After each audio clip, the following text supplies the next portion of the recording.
Alors, 24 heures se sont écoulées entre le début de la restauration de cette Wurlitzer 4000, donc, comme je le rappelle, qui est un haut-parleur mural fabriqué par Wurlitzer dans les années 40, hein, donc l'étoile murale Wurlitzer, voilà.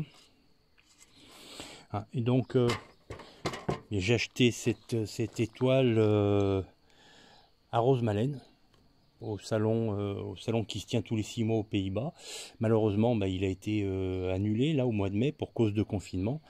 Et donc, une personne m'avait demandé un petit peu les dimensions de cette étoile pour la refabriquer en impression 3D. Alors, je ne sais pas où il en est.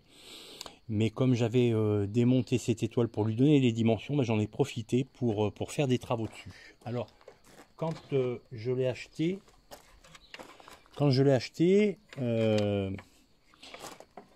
ce speaker avait été réparé, ça avait été fait pas mal avec ce système, parce que la partie en bois intérieure, en bois avait certainement trempé dans l'eau et tout était foutu. Donc j'ai décidé de la remettre un petit peu plus conforme à l'original.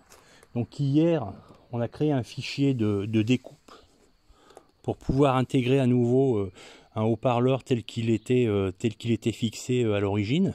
Voilà. Hein. J'avais acheté l'année dernière, donc à Rosmalen, les tissus. Alors il y a différents tissus. J'avais pris celui-ci et j'avais pris également celui-ci. Alors en réalité pour le modèle 4000, il n'y en a aucun des deux qui convient, puisque a priori ça serait un tissu uni qui serait d'origine sur ce speaker, puisque au centre il y a une étoile qui se monte. Voilà. J'ai quand même pris cette déco là qui me plaisait bien et qui est assez sympathique, mais donc il faudra pas mettre l'étoile.